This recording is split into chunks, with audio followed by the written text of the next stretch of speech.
Bueno, acá estamos. Buenas tardes. Esperamos unos segunditos que se terminen de conectar las personas que están ingresando y ya damos comienzo a este webinar. Ahí vamos. Espera que estoy admitiendo personas y ahí está. Listo. Bueno, Eli, vamos a dar comienzo a este webinar. Sí, ya tenemos algunas personas que ingresaron, seguirán ingresando. Muchas gracias a todas y todos los que se conectaron y en especial a nuestra invitada de honor, la grosa de Eli Sirlin. Así que es un placer tenerla en estos encuentros. Les recuerdo a las personas que se conectaron que van a poder hacer preguntas, las pueden dejar escritas en el chat y yo oportunamente las voy a ir leyendo. Así que, Eli, a compartir tu experiencia, todo tuyo este espacio. Bueno, buenísimo. ¿Espero un poquito más o ya Como arranco? quieras, mira, ya tenemos varias personas que ingresaron, así que eso, yo te diría que Bueno, arranquemos. bueno, perfecto. Bueno, hola, ¿qué tal? Me voy a presentar con la presentación. Este, segundito,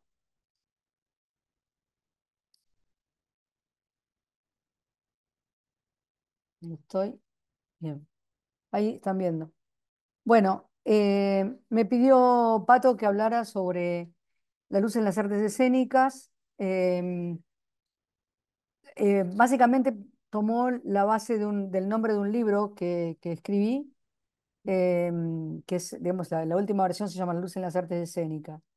Pero bueno, me interesaba también un poco eh, comentar algunas cositas acerca de nosotros y acerca de mí. La primera es que nosotros, por lo menos en lo que sería Cava, obviamente se traslada un poco también al interior. Somos una ciudad con más cantidad de teatros que existen en el mundo, no estoy hablando ya del país. Es increíble la cantidad de teatros que tenemos de todo tipo y estilo, tanto digamos, de índole, como el que llamaríamos de para público, que más le gusta lo que llamaríamos el teatro comercial o el teatro oficial o el teatro, digamos, under o el teatro off. eh, una cantidad bastante importante. Y por otro lado, también tenemos una historia bastante particular respecto de la cuestión, digamos, ligada a las artes escénicas, y es que el primer teatro que hemos tenido, que fue el Teatro de la Ranchería, o no, ha sido de 1783. Quiero decir, es como que nuestra tradición en términos, digamos, de artes escénicas es larga, es importante y casi es fundacional en relación a, digamos, al trabajo que se ha tenido ligado a nuestra, digamos, incorporación cultural o a nuestra formación cultural, desde ya de nuestros orígenes. Me gusta siempre hablar de un personaje que es el despabilador, que es el primer técnico teatral que se puede, digamos, considerar, que era esta persona que ya en el teatro barroco lo que hacía era encender y apagar las velas, y ya con eso lo que hacía era tener el primer control lumínico.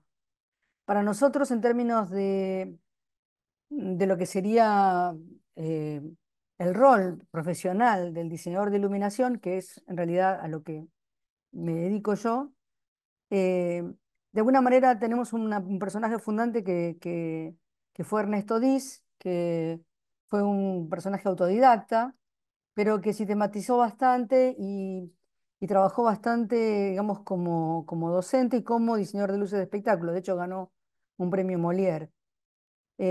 A partir, digamos, digamos, él es el primero que firma los trabajos lumínicos como diseñador y no ser un director o ser un escenógrafo que va, digamos, incorporando digamos, esta cuestión, digamos, de la luz en paralelo con su trabajo particular espacial o dramatúrgico.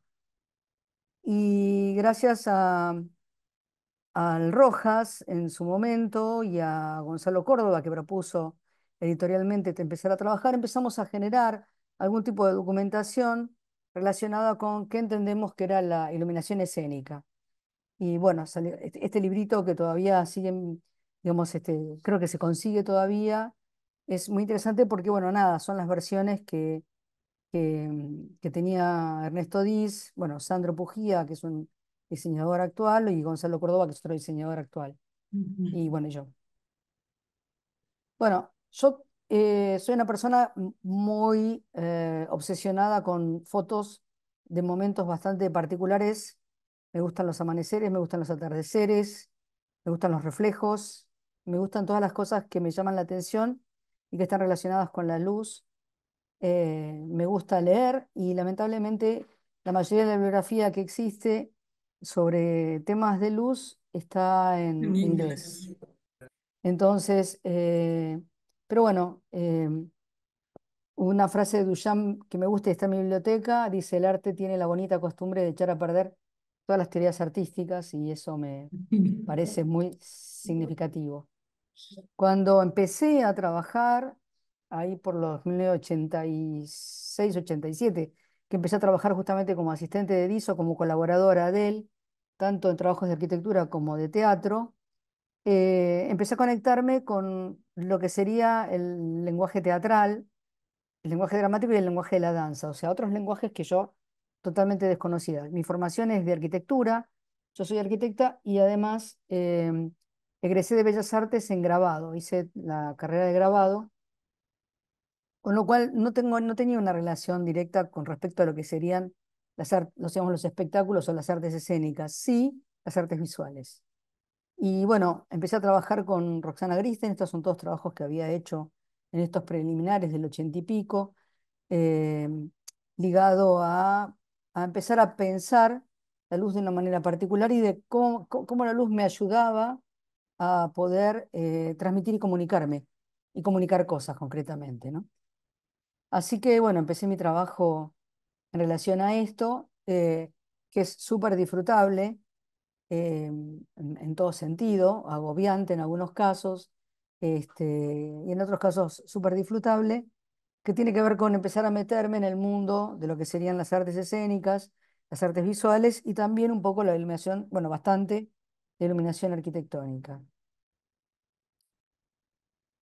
De iluminación arquitectónica, mi primer trabajo importante, que fue el que digamos como individual, ¿no? Por fuera de lo que serían asistencias y colaboraciones, fue el shopping del Abasto, que todavía me preguntaba cómo hacían, cómo puede ser que todavía esté con las mismas luces que le puse yo Sí. todavía, desde el 98 a esta parte. Pero bueno, para mí fue también un gran disparador porque empecé a trabajar en obras de arquitectura de una envergadura bastante más alta que la que sería, digamos, la escala pequeña, ¿no?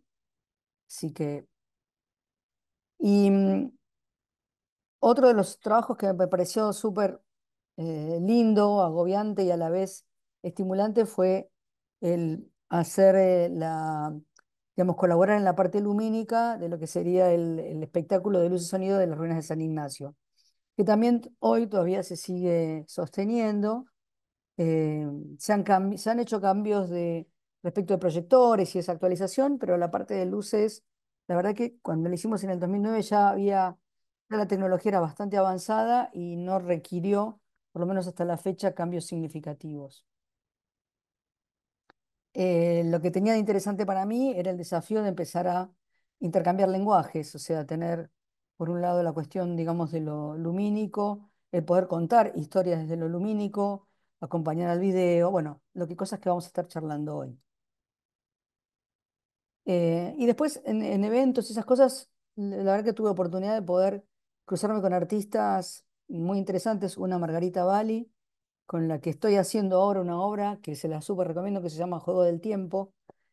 Para no spoilearla, no traje nada de esa obra, pero bueno, termina a fin de mes, así que quienes puedan vayan. Y que tenía que ver con un poco la relación entre entre trabajar con artistas visuales que tenían una impronta bastante importante y que a la vez me permitían a mí también desarrollar otros desafíos, por un lado creativos y por otro lado técnicos, ¿no? Como por ejemplo las notas de luz con Gachi Gasper. Esta obra sí todavía está abajo de la autopista al lado de la usina del arte. Y es como si fuera un cuadro gigante de 100 metros con propuestas dinámicas de obras de Gachi, digamos, entonces esas.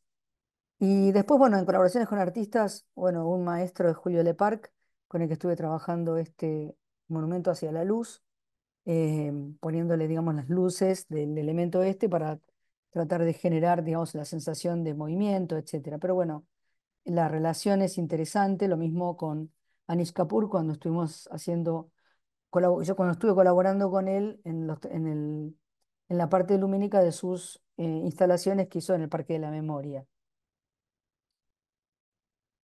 Em, También me gustaba mucho divertirme colaboré durante muchísimos años y sigo colaborando, digamos, con un grupo internacional, básicamente iberoamericano, que es el grupo que genera los encuentros iberoamericanos de Lighting Design, que se hicieron en Chile, en México, en Brasil, en Colombia, y en todos siempre hacía algo, o armaba la fiesta, o armaba un workshop, o hacía algo, pero siempre colaboraba de alguna manera, y los desafíos siempre eran súper divertidos y entretenidos, y el último evento, bueno, hice por ejemplo en el último evento estos juegos de luz, que después los seguí manteniendo para otras experiencias, que era bueno, la relación entre lo que sería la luz o los elementos lumínicos y programas de interacción o de lenguaje interactivos.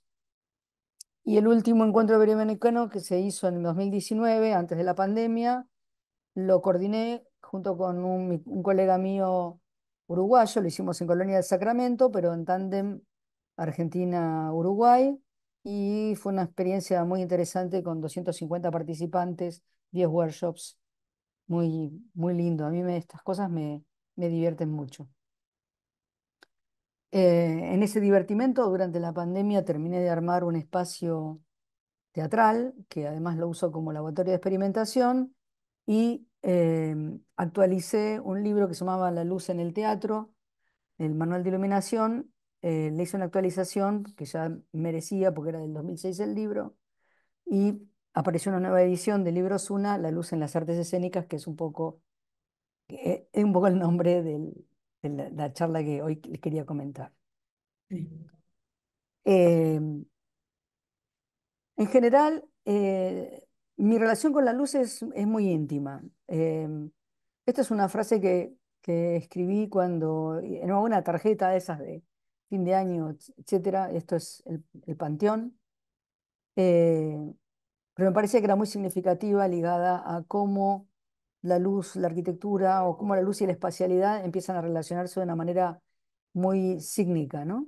O sea, digo, construimos un universo de sombra mediante un volumen cerrado rodeado por el espacio luminoso.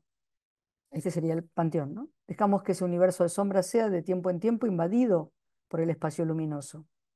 Quien habita el universo de las sombras descubre su mundo a través de la luz y se emociona. Quienes trabajamos con la luz conocemos esta historia que vivimos día a día y la agradecemos. Esto es lo que habitualmente nosotros vivimos. Lo que pasa es que el tema simplemente es sensibilizarse con esas cosas.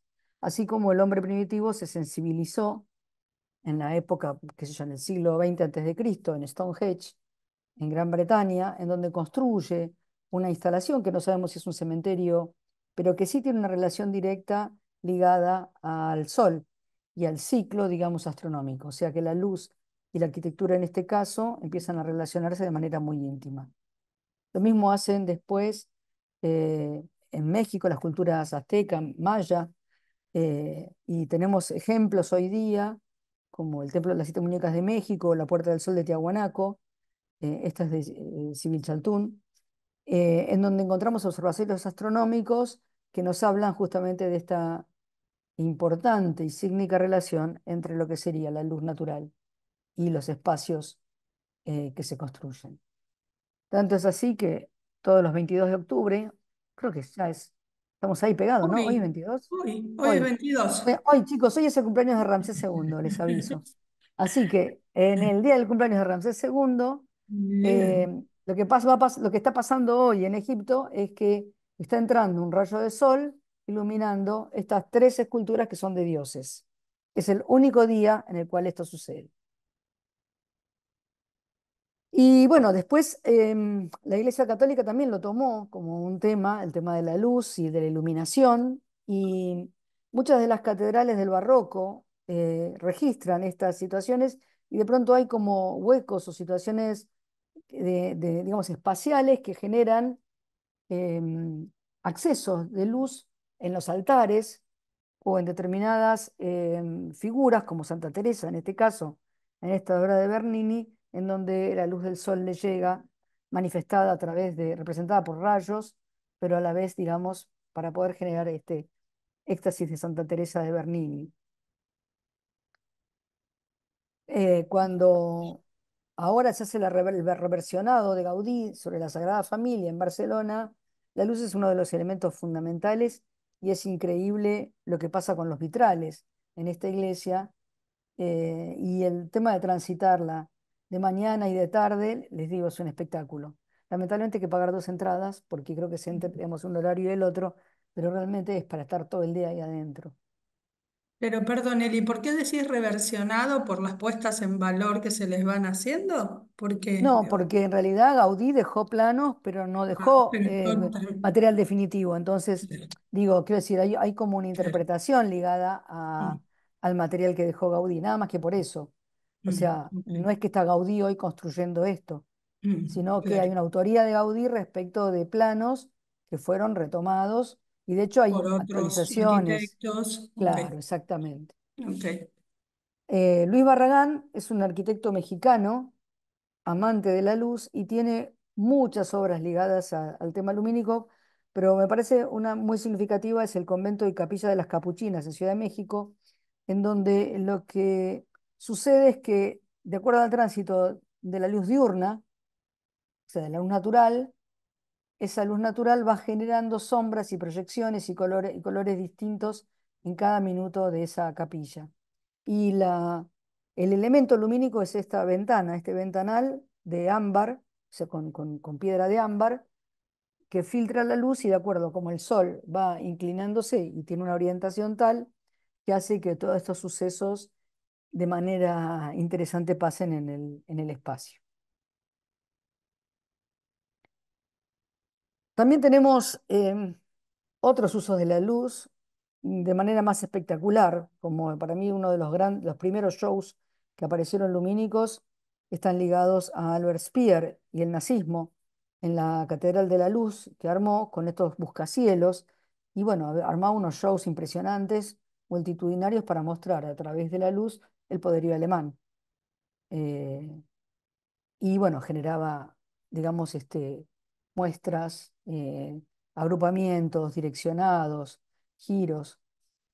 Cuando caen las Torres Gemelas, en el 2012 hace un homenaje, después de lo del 2001, y se le encarga a Paul Marantz, en el aniversario de la caída de las Torres Gemelas, que realice un homenaje. Y en este caso, él usa la luz también, y hace la Tower of Light, o sea, dos torres de luz que estaban de alguna manera llenando con luz el vacío que había generado esas torres, eh, de manera tal de poder consolidar a partir del espacio unos elementos lumínicos de haces muy recortados que podían generar este imaginario de este vacío generado por el piso de la torre. Em, Hoy día hay un montón de instalaciones multimediales, inmersivas. La verdad que no profundicé en este tema, simplemente tomo esta foto como referente porque ahí es una especie de universo importante. Tomé esta como referencia que es en 2016 el Bosque de Luz que arma Su Fujimoto, en donde lo que hace es simbolizar de alguna manera a la idea del bosque a través de luces y las luces van moviéndose de manera lenta, digamos, generando esta situación de profusión a nivel de este eje vertical, por decir así, que generan los árboles.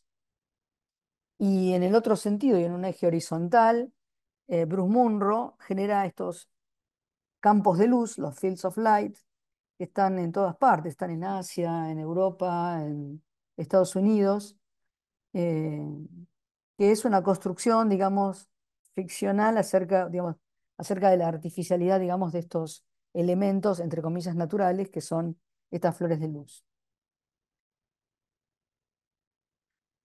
En general, cuando nos encontramos con cuestiones lumínicas, lo que nos encontramos siempre es una situación de una dinámica que está ligada con la luz, con el objeto y con el espacio de transformación. Es importantísimo entender que para poder, digamos, hablar de luz necesitamos esos tres elementos seguros: una fuente de luz, una superficie reflejante y una persona que pueda visualizarla. Y a partir de ahí empiezan a aparecer temas que son inherentes a cómo construye nuestra percepción visual la luz. El contraste, la luz y la sombra, la dinámica formal, la dinámica temporal, la poesía, la narrativa y la construcción desde nuestra memoria. Cuando hablamos del contraste y la luz y la sombra, nosotros podemos empezar a pensar en que existen niveles bajos, medios y altos en cuanto a ese contraste, o sea, enfatizar mucho la pieza de manera tal de hacer desaparecer el resto, hacer un acuerdo entre que la pieza se realce y el entorno quede visualizado, o que directamente el entorno y la pieza queden unificados. Y en ese sentido también existen instalaciones, como por ejemplo de algunas artistas, que trabajan mucho estos criterios de contraste, como Carolina Jalatek, en donde, bueno, hace Scanner Room, que no tiene eh, casi contraste, a un alto contraste, por ejemplo, en Spot. Las sombras proyectadas pueden ser absolutamente intensas, como por ejemplo las que nos genera, digamos, el sol, o si tenemos una neblina o una penumbra, empiezan a generarse estas, por decir así, penumbras o situaciones de sombras mucho más suaves. Y esto también genera diferencias en cuanto a nuestra percepción. También podemos aprovechar la sombra como realce de la figura o de la forma, tomando un elemento como un elemento, digamos, icónico y proyectando su sombra. Es interesante la intervención de Louis Bourgeois en su propia araña, en su propia mamá, en la araña gigante que hace, en donde cuando está iluminada con una sola fuente de luz que proyecta la sombra siniestra del elemento, potencializa mucho más al recurso, digamos, de la escultura. Hay muchas obras o muchas instalaciones que trabajan directamente con una fuente de luz en el interior, en este caso como esta obra de Tony Hill del 76, ¿no? Simplemente es colocar adentro de un cesto una luz, o por ejemplo esta instalación ya con letras de Jim Sanborn, o por ejemplo esta digamos, Cold Dark Matter, An Exploited View de Cornelia Parker, en donde lo que hace es explotar una cabinita, una cabaña, y luego junta las piezas, las reconstruye como representando justamente ese instante, el instante de la explosión. Y la manera de generar esa explosión es a través de una fuente de luz, una lamparita que está en el centro de esta obra. La dinámica formal tiene que ver básicamente con entender que hay determinadas condiciones particulares de la forma que hacen que se manifiesten de un modo u de otro. Esta es una obra de Julio Leparc y de acuerdo a la posición que tiene la luz, fíjense cómo cambia la estrategia, digamos, de visualización, siendo que la obra es simétrica. Entonces, dependiendo de cómo se organice la luz en un elemento, uno puede generar, digamos, un foco de atención o generar digamos, una tensión menor en relación al elemento pero darle entorno o, digamos, o combinarlo.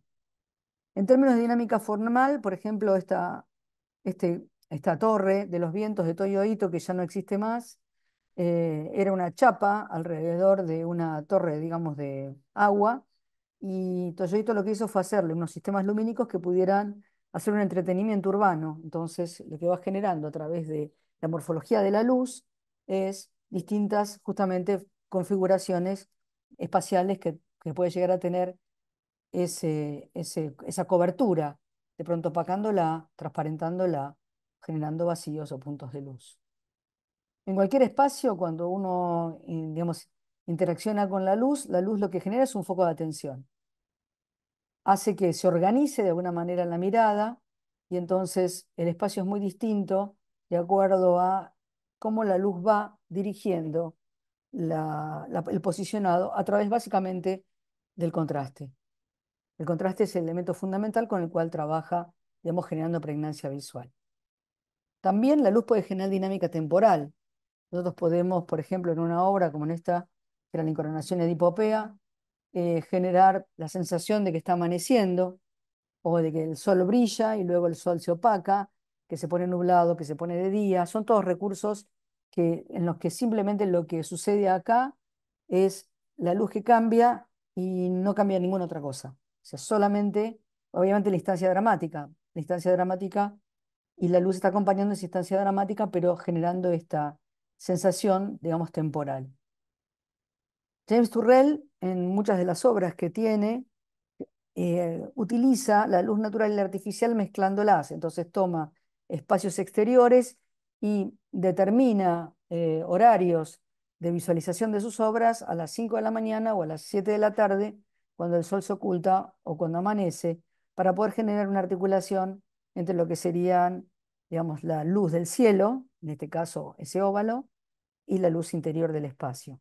Y así construye, homenajeando sus 50 años, en el Guggenheim, un cono gigante lumínico que tenía poca interacción con el espacio exterior, solamente el punto, digamos, de acometida superior, y entonces empieza a generar un paisaje donde, bueno, durante una hora, hora y media, parece que es el tiempo que a él le lleva a generar estos paisajes y estas configuraciones, va cambiando, pero de una manera tan sutil que uno no se da cuenta de que la luz está cambiando. En general, como dije, la luz incide sobre materiales, sobre formas, y depende de cómo incida, el ángulo, lo que sea, se visualizan distintos. De pronto, uno puede encontrarse con reflejos, con elementos reflejantes o con superficies que reflejan o superficies opacas, pero que depende cuál sea la incidencia que tiene ese haz de luz, generan relaciones, por decir así, formales completamente diferentes. Me pasó en esta calle que saco una foto de un lado y del otro y es simplemente esto, o sea, de acuerdo a cómo el sol reflejaba sobre la acera, la misma calle se visualizaba de un modo o de otro. Ahí me ven a mí sacando la foto. Eh, y bueno, ¿qué es lo que evidencia esa cuestión? Básicamente el tema de cómo los materiales operan de manera diferenciada respecto de la incidencia que tiene la luz. También la luz puede incidir sobre superficies no macizas, como por ejemplo el agua.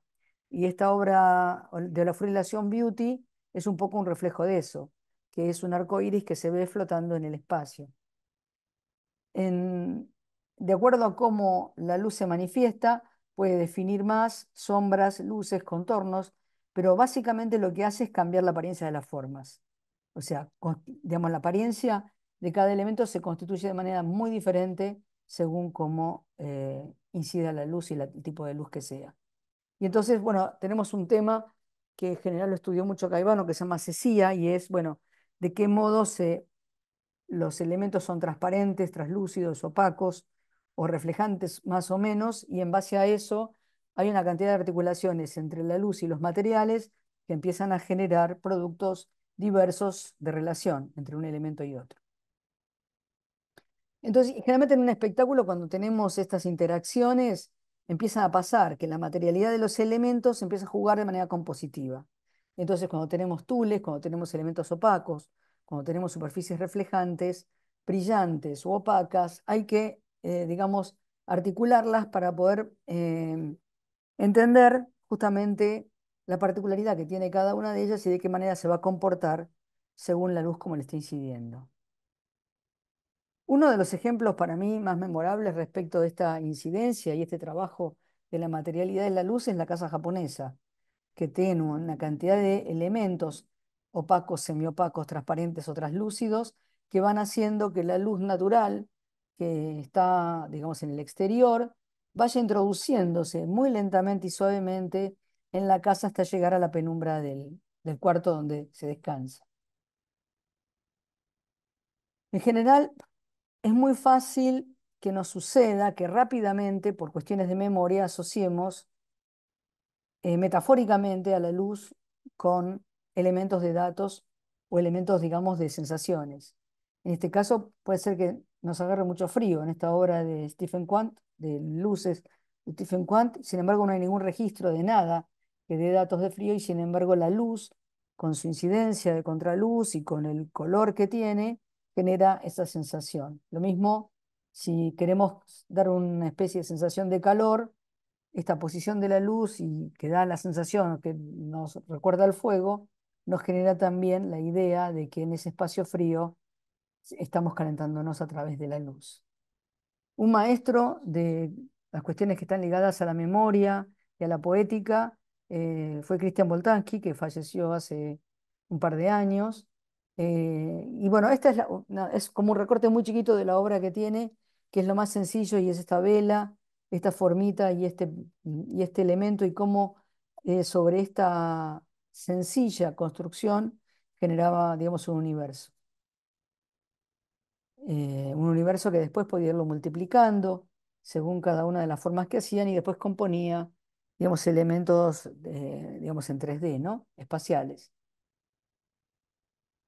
Eh, Capaz que alguno vio, porque esta obra vino a Argentina, Sankei-Yuku, Kagemi, vino a Buenos Aires, Unetsuno, pero digamos, son artistas, este es un grupo Butō Sankei-Yuku, que trabaja con una poética increíble, con unos tiempos, y la luz, de qué manera incide en los personajes, es absolutamente, digamos, emotiva. O sea, eh, los contrastes, los modos, los colores, las paletas, las temporalidades que usa, hacen que eh, sea muy determinante el tema del uso de la luz en sus espectáculos. En este sentido, ya Stanley McCandless en el 52 había hablado de qué queremos provocar, o sea, qué objetivos nos ponemos para poder pensar en qué vamos a decir, comunicar o narrar. Él lo definía como propósitos de la luz, eh, y desde esos propósitos después construir el qué se dice. Este es el Mamba. En el Mamba estábamos con Liliana Porter armando el orden de las cosas y lo único que hicimos fue justamente ordenar con la luz. O sea, el espectáculo se construyó en términos de ordenar con luz, que era lo que ella quería significar y cuál era el personaje principal, qué elementos quedan en segundo plano. En definitiva, lo que hacemos es hacer una estructura temporal de pregnancia visual y con eso generar distintas situaciones. En otros casos, lo que generamos son grupos o elementos o volumetrías. Esto es el bolero y el bolero iba trabajando sobre un círculo blanco muy pequeño que se iba ampliando y con eso iba generando la rítmica que, por ejemplo, permitía el bolero. O, por ejemplo, en algunos casos, el tema del trabajo del modelado de las formas para poder generarle la volumetría, por ejemplo, de estos espectáculos de danza, que en algunos casos se ligaban respecto de intensidades y contraluces para poder generar distintas variables. Y con esto empezamos a hablar de qué manera contamos historias. Entonces, en algunos casos, hasta la historia se puede contar a través del espacio. En este caso, la obra Llueve, que hicimos con Gabriela Prado y Eugenia Esteves, tenía un relato que era una casa interior con un espacio exterior que se manifestaban, aparecían y desaparecían en función, digamos, del transcurso de esta obra de danza. O, por ejemplo, en María de Buenos Aires, que teníamos más una cuestión identitaria, y entonces trabajábamos con el adoquín, o, por ejemplo, marcando las líneas de lo que sería el cruce peatonal, o una raya, o elementos que van de alguna manera configurando un universo de formas que trabajan en paralelo con, en este caso, la música y el canto y la actuación. Cuando hicimos Rayman en el Teatro de la Comedia, nos manejábamos con una escenografía muy neutra que había hecho Ferrari, de unos paneles, y bueno, había que definir un montón de espacios, entre ellos el cuarto de Rayman, en otro caso un cabaret, y bueno, ir buscando la manera de poder definirlos a través de cada uno, digamos, en un caso aislando absolutamente el espacio, no dejando que se vieran las paredes, en otro caso marcando una forma de la pared, en otro caso dando la sensación de que la pared, por ejemplo, en el caso de pensar que es un aeropuerto, en la parte superior, o un ventanal, por ejemplo, en el caso este. Siempre la configuración es la misma, no se agregaba ningún elemento más, lo único que sucedía era que en la pared del fondo había elementos lumínicos incorporados que iban dando lugar a estas posibilidades de relato. En algunos casos sucede que existe, digamos, construcción de emotividad y de carácter, y entonces empezamos a pensar en, bueno, lo fantasmagórico, lo siniestro, el elemento, digamos, de qué manera se empiezan a construir los relatos ligados a las sensaciones que va provocando, así como, por ejemplo, cuando hicimos La comedia es peligrosa, era todo mucho más luminoso, mucho más de caras, de gestos, de rostros, cero cosa siniestra. Entonces, es ahí donde empieza como a jugar también la luz como un elemento determinante. En Stanislavski, por ejemplo, trabajábamos con elementos ligados al emotivo. Entonces, bueno, cómo generar melancolía, cómo generar violencia, de qué manera empezar, la luz podía dar un rastro respecto de ese material. Voy rápido porque estoy tarde. Eh, en otros casos también íbamos refiriéndonos a lugares. Por ejemplo, en este caso, el enemigo del pueblo era una plaza. Bueno, cómo representar la plaza en un espacio como la Sala Coronado.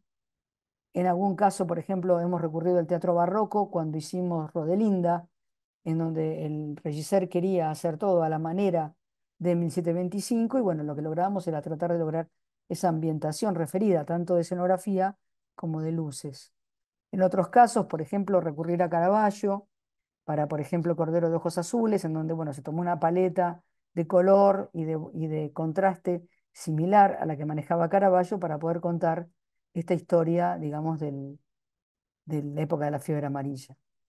Cuando hicimos Don Carlo se hizo en el Colonia del Bicentenario, esto es en el Bicentenario, se estaba haciendo, pintando el Jardín de las Delicias, que era una obra dedicada a Felipe II. Bueno, se hizo toda la reconstrucción y todo el ambiente, digamos, barroco que aparecía, estaba ligado a esta sensación, digamos, de esta obra barroca relacionada con esta época. Benito de la Boca es una obra que ahora terminó hace poquito, pero el año que viene vuelve. Y bueno, y ahí había toda una energía ligada a poner la boca dentro del espacio. Están los cuadros de Quinquela dentro del propio teatro que Quinquela fundó. La obra termina con la fundación de la obra, y muchas de las escenas que aparecían en la obra eran tomadas como de los cuadros de Quinquela. O sea, la idea era que la obra, que lo que sucedía en el escenario fuera bastante parecido a alguien que era, y la fusión, digamos, entre los elementos, por un lado con el video, con la luz, o por ejemplo en este caso es un entremés que manejaba un tema musical hablando del arte, y bueno, ahí lo que hice fue aprovechar para hacer cambios de color y esas cosas más divertidas, pero bueno, había como una relación entre que los personajes se metieran en los cuadros o surgieran de los cuadros, y eso era parte, digamos, de la cuestión. En general, cuando trabajamos con obras de espectáculos, tenemos mucha interacción entre lenguajes, en este caso la danza. Si es una danza neoclásica, tiene ciertas formalidades, pero también podemos empezar a pensar en formas ligadas a solos, a tríos o a multiplicaciones, y bueno, y ver de qué manera la energía, o sea, la luz puede ir otorgándole distintas energías a cada una de las situaciones, o relacionarse con, por ejemplo, videos, en donde la luz imitaba la copia del video que estaba en el fondo, entonces no se entendía bien qué era video y qué era luz. En otros casos, directamente, esta otra obra de Zanetti, La flauta mágica, interactuar muchísimo entre la luz y el video, y que tampoco pueda distinguirse entre un elemento y otro. Esto es digamos, también lo hicimos en la última obra, Manada de Lobos, también. Pero bueno, esto eran los cuentos de Hoffman en el Colón, donde también se trabajó con esa misma dinámica de empezar a pensar que las ambientaciones son proyecciones de video. Esta es una obra que hicimos en mi espacio teatral en Área 623, que se llama Nadie se salva solo. La hicimos con César Merlen y cuatro músicos, y lo que hacíamos era hacer una interacción entre la luz, los músicos y un video que se iba pasando, y la dinámica que iba generándose era una dinámica interrelacionada. Yo entro, vos salís, vamos dinamizando todo el tema. Y entonces se empezaban a generar situaciones que estaban ligadas a cómo podemos provocar, narrar, decir o comunicar, y en ese caso recurrimos a lo que son las herramientas de la luz. O sea, la posición, voy rápido con esto porque que serían las ubicaciones que podemos tener de las luminarias, es un tema del cómo resolvemos ciertos de temas que están ligados a cómo construir la luz. El otro tema es la distribución, o sea, la forma que tiene la luz, si es pequeña, grande. Son todos elementos que nos ayudan o contribuyen a estos temas emotivos que estuvimos viendo, digamos, con anticipación. De qué manera la luz tiene borde. Y después la intensidad, qué es lo que realzamos, qué es lo que dejamos atrás, qué es lo que se ve primero, después o segundo, porque el ojo va ralentizándose en función de eso. Otro elemento importante es el color, que puede, por ejemplo, en este caso, darnos referencia a épocas distintas o darnos referencia a determinadas situaciones que empiezan a generarse con una dinámica de contraste distinta, en este caso color contra no color. También podemos contar cosas en cuanto a cambios y al traslado, digamos, de la dinámica temporal, en donde de pronto, de acuerdo a cómo está iluminado un personaje, empieza a generar distintas reacciones ligadas a, por ejemplo, una escritura dramática, ¿no? O relatar un espacio, como en este caso este de Perfectos Desconocidos, en donde la luz iba encendiendo y apagándose en función de la prioridad que tenían las escenas en cada un lugar o en otro. Bueno, acá les mostré lo de Gachi. En la dinámica lumínica se puede generar una dinámica lumínica a través de elementos. Bueno, esta es la construcción de todo el espacio. Lo voy a hacer rapidito eh, porque bueno, de qué manera también hay todo un proceso que está ligado a esa construcción, ¿no? De cómo vamos pensando la luz y cómo vamos pensando la luz en función de determinadas instancias, y también lo complejo que es, o la elaboración que es en relación a la apuesta, cómo se va desarrollando estos proyectos que no son, digamos, que son de mucho tiempo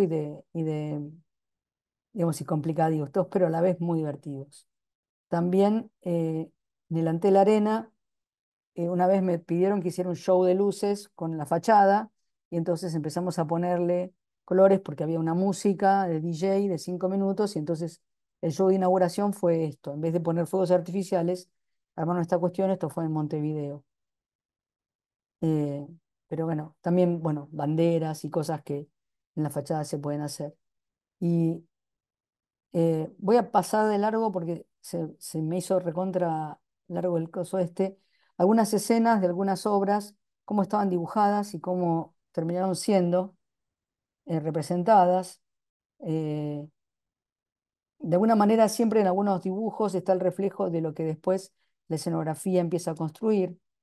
Y tenemos una documentación que tenemos que usar para montajes, en donde, bueno, vamos dibujando cosas. Esta es toda la, por ejemplo, la documentación que se hizo para Benito. Eh, Hay todo un material y toda una documentación que está ligada a un lenguaje, que es el lenguaje técnico, que se requiere para poder explicar todo aquello que se va a hacer. Eh, Después hay que direccionar, como por ejemplo en este caso en el Colón, hay que montar todos los elementos, generarle toda una situación, digamos, ligada, este es el Rivera, dirigir las luces, bueno, a ver de qué manera se dirigen, cómo se focaliza cada uno de los lugares, para después empezar a construir lo que sería la imagen en sí, de cómo queda el resultado de cada momento dramático que estamos generando. Les hago un rápido desafíos y problemas que tiene que ver con, por ejemplo, en este caso, esta obra que se llama Pampa. Fíjense los personajes como me quedaron de rosa, y esto es porque yo había puesto todo verde, y cuando puse la luz blanca se me enrojecieron. Esto, si quieren, un día hacemos una charla sobre color, pero bueno. Entonces tuve que enfriar las calles para poder lograr conseguir la temperatura adecuada que pegara, digamos, a los personajes, ¿no? Y y esto también tiene que ver con que a veces no siempre la piel tiene el mismo color y hay que empezar como a lidiarla. Esta es una obra en donde me pidieron, al principio querían que las escenografías fueran todas del mismo color y que este blanco fuera iluminado de rojo, de verde y azul, y yo les dije que no, y ahora les explico por qué. Porque no se consiguen, o sea, yo consigo blanco, pero cuando yo hago rojo, para tener este rojo y para tener sombras rojas, no puedo este rojo conseguirlo iluminando de rojo. Tengo que tener rojo el elemento, lo mismo que este azul. No consigo estas profundidades de oscuridad si tengo que iluminarlo de azul. Entonces no caigan en esas trampas, por favor. Traten de que esas cosas empiecen a funcionar. Bueno, y para terminar, le voy a mostrar una solución muy simple, que es una obra de Gereto, como quien haya llover, donde él quería traer a Galvez, que es am, su lugar de origen, al teatro, en este caso el Teatro de la Comedia en Rosario. Y entonces, bueno, qué proyección, qué video, y no sé qué. Y digo, no, mira, ¿por qué no hacemos una maqueta con arbolitos? Yo la ilumino y proyecto los arbolitos más parecido a lo que hizo Voltansky. Entonces hicimos esta situación, que eran estos árboles que se iban proyectando durante las escenas. Bueno, acá lo ves, los árboles proyectados, y esto es el material que se usó. O sea, unos arbolitos de alambre con tomillo, con unas latas de pintura que tenían una lamparita adentro, con unos filtros de color. Quiero decir, no siempre se requieren de super técnicas lumínicas para poder generar, o digamos, una tecnología especial. Y fíjense, bueno, esta es la versión en la sala Picasso con dos bosquecitos. Bueno, otras cuestiones que estén ligadas a, por ejemplo, en este caso, esta pared dorada, que quería generarse en algún momento dorada y después que fuera oscura. Y bueno, ¿y cómo se logra apagar esa pared dorada? Y fíjense que consigue apagar. ¿Por qué? Porque la pintura no tiene base blanca. Al no tener la pintura base blanca, cuando yo lo genero una iluminación azul, la iluminación azul borra todo rastro de amarillo. Digo, son cuestiones que uno a veces sabe y conoce, pero son cosas chiquititas que de alguna manera y en definitiva uno puede, digamos, ir eh, descubriendo a medida bueno, que va conociendo la técnica y a medida que se va involucrando también en cada uno de los procesos de trabajo. Eli, impresionante trayectoria, la cantidad de trabajos que has hecho. ¿Los cuantificaste alguna vez? ¿Tenés idea de No los... quiero, No, no querés, es no quiero. impresionante. Tenemos 10 minutos para preguntas, así que si quieren escribir, yo voy a ir leyendo, pero yo tengo una en base a toda la experiencia y todos los proyectos que recién presentaste. Te pregunto, ¿qué criterios son relevantes para vos? ¿Qué criterios considerás relevantes a la hora de aceptar un proyecto? Cuando te convocan a un proyecto, ¿qué es lo que te convoca y aceptás? Uy, eh, tengo que decir Porque digo, es un fácil trabajo primero. tan colectivo, ¿no? Y tan Sí, complejo por bueno, todo lo primero que tengo que decir llevamos por fácil. cama.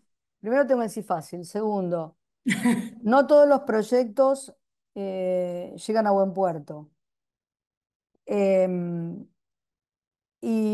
a veces llegan a buen puerto en algún, digamos, digo, todos vamos para el mismo lado. A veces no todos vamos para el mismo lado y eso también obstruye un poco lo que sería el funcionamiento.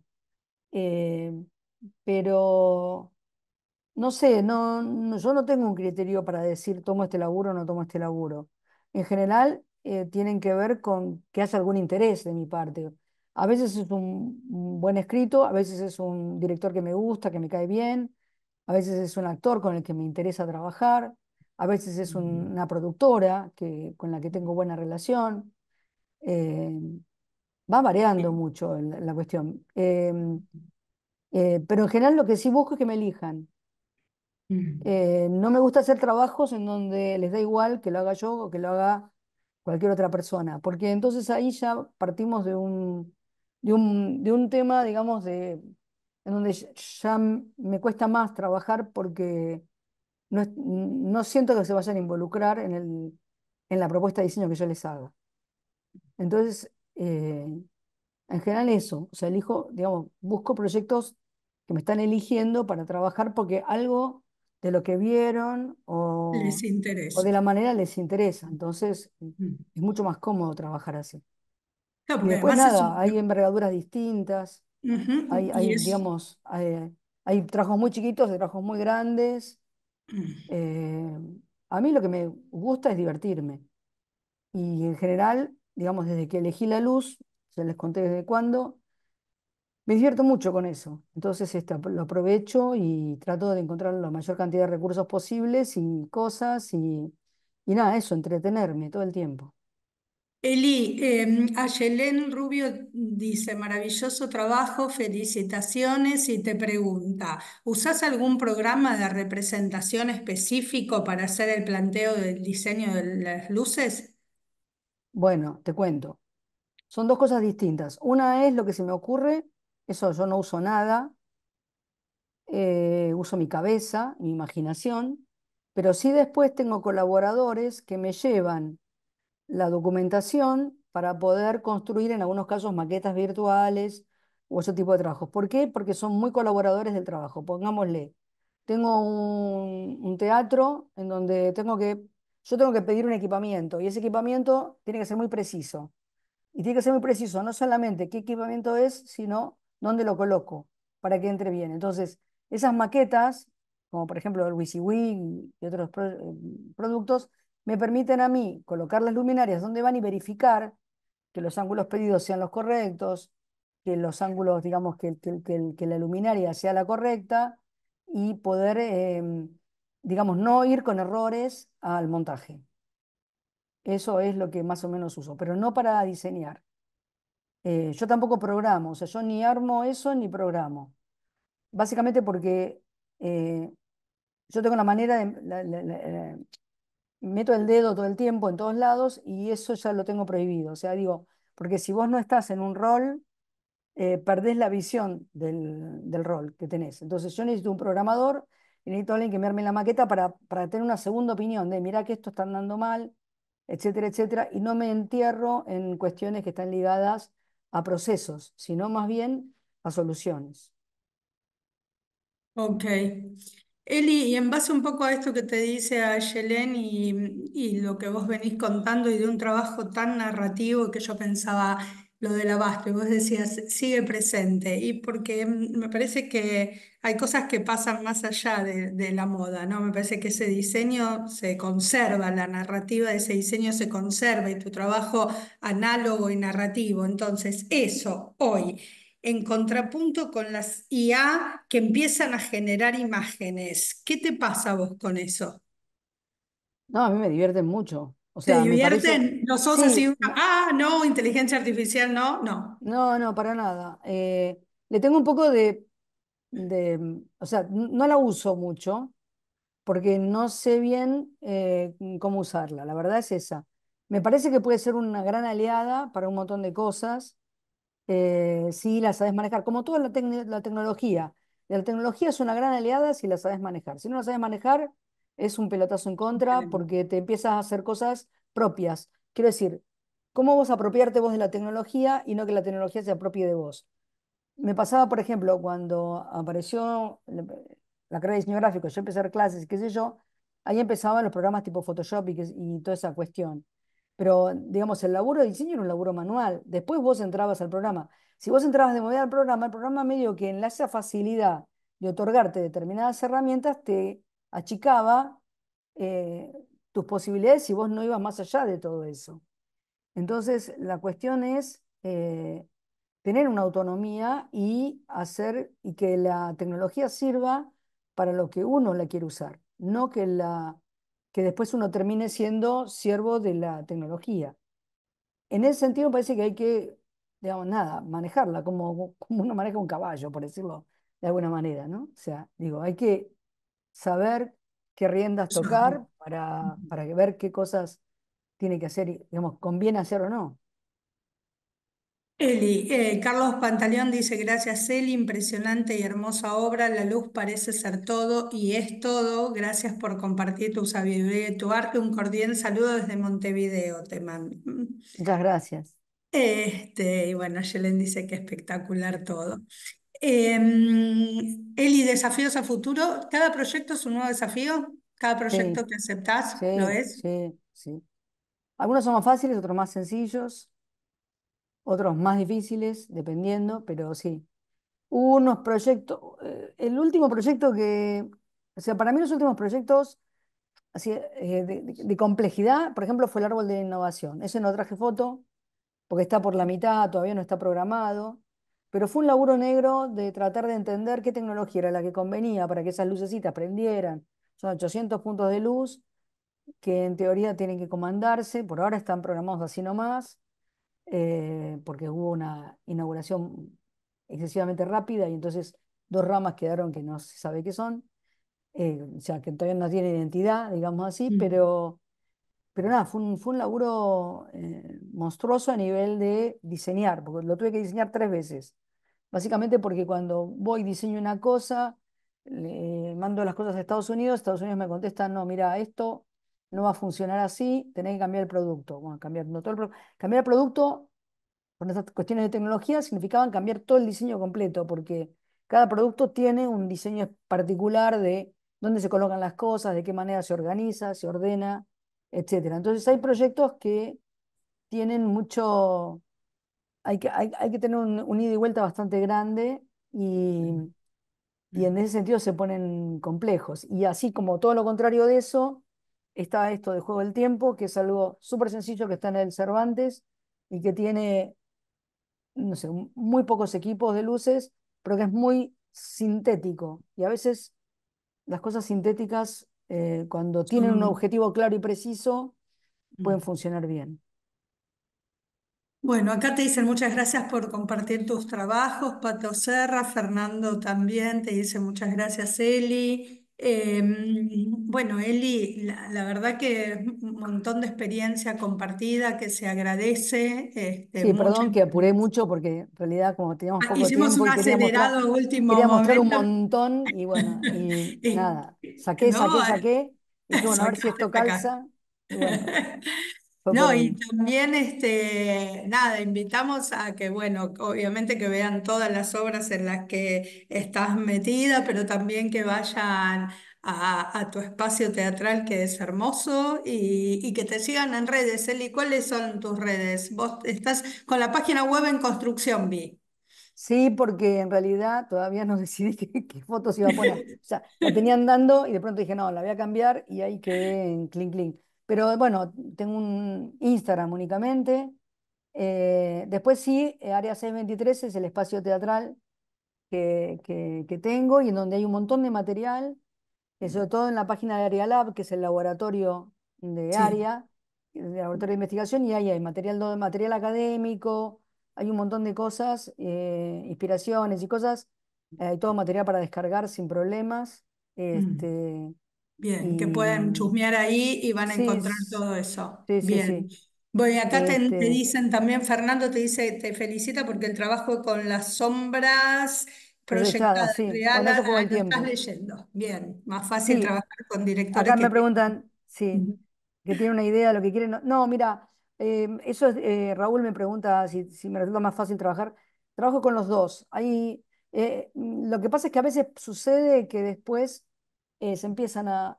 O sea, yo puedo trabajar con gente que tiene una idea muy clara y puedo trabajar con gente que no tiene ninguna idea. Lo que me empieza a pasar es que en general está bueno que la gente con la que trabaje tenga cierta escucha, porque a veces Mm, si no se quedan como trabados en su patrón y entonces la opinión de los demás a veces es enriquecedora. En algunos sí, casos, por ejemplo, me pasó que algún director que era muy obsesivo, que siempre estaba encima y qué sé yo, por alguna razón, entre comillas, no me acuerdo cuál, termina como dejándome la obra que yo programé sola y cuando se la encuentra, me dice, me encontré con cosas que nunca hubieran sucedido si yo hubiera estado, como que mm, no estaban, no pasaban por su cabeza.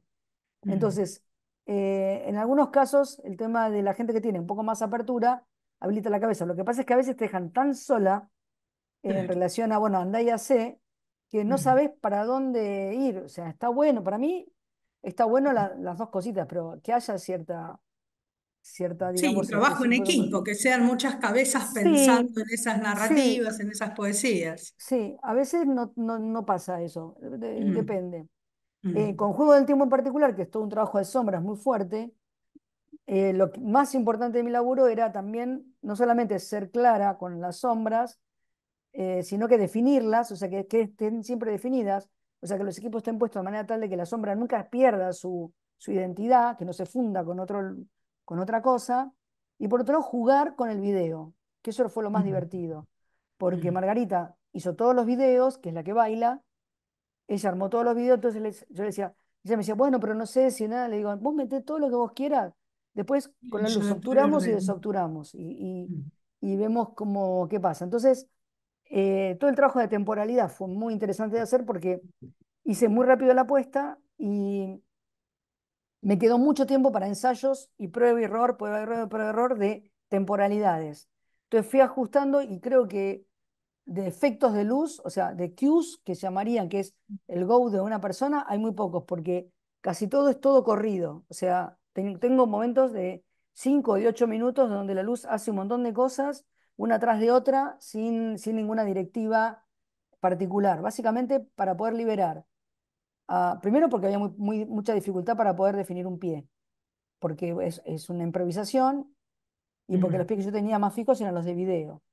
Entonces, claro. aferrarme a esas cosas. Y por otro lado, porque en el Cervantes cambian todo el tiempo de jefe de luces, de la De persona que da las técnico. luces. Entonces, para que sea perfecto, hicimos todo ese laburo. Y la verdad que los pibes del Cervantes también lo agradecen, porque es para no complicarles la vida, Mm, en ese sentido. sí. Bueno, otro trabajo en equipo. Y la súper recomendás esta obra y está por terminar, así que Sí, tendríamos que ir está por medio terminar. rápido. Sí. Sí. Bu- Ojalá acá, consigan entrada. Eli quedó, acá dice gracias por organizar esta charla. Eli quedó con ganas de mucho, mucho más. Pueden compartir acá links y arrobar a las redes. Sí, decime tu Eli Instagram, Sirlin, Eli. Eli ¿Te Sirlin. acordás? Eli Igual no tengo Sirlen. mucho, tengo poquito, pero bueno, no sé. De última, se Eli pueden mandar mensajes por Sirlen. ahí y hay Y avisos y cosas, qué sé yo. es el teatro. Acá lo pongo. Arroba Eli Sirlin y el teatro es área 623. Arriba Bien. 623 área. Arroba 620, arroba 623 área. 623 área. O si no, Bien. buscan área 623 en la web y ahí sí, en la web hay mucho 623. material. Aria, sería genial la charla. Bueno, ya están pidiendo la charla sobre color, así que bueno, ya la vamos Uf, a volver a invitar. Y uf. si no, síganla, que a veces hace unos seminarios que están re buenos y tiene unos espacios de formación en los que ella está que están buenísimos, así que pueden buscarla ahí. Ah, y tengo un Y, canal de YouTube, eso me olvidé decirles. Sí, canal de YouTube hay. y Sí. también tiene tu Está el de nombre, el canal de De YouTube. Area Lab y el mío. De, Ariela, perfecto. Bien, igual este webinar, no se olviden que queda grabado, ya está siendo grabado, así que en unas semanas van a poderlo ver en el canal de YouTube de Diseño y Comunicación de la Universidad de Palermo, webinar, así que van a poder volver a escuchar la charla. ¿Mm? Y bueno, piden la charla de color, Eli, así que vamos a volver bueno, espera, el año que viene. el año Bueno, que Pato, viene. muchas gracias Bien. por la No, a vos, invitación. Eli. A vos, muchas gracias y muchas gracias por acompañarnos y gracias por compartir toda la experiencia. Desde Lima, desde varios lados te están saludando ahí. Gracias, Eli. Nos Abrazo vemos. grande. Chao, Gracias, chao. gracias.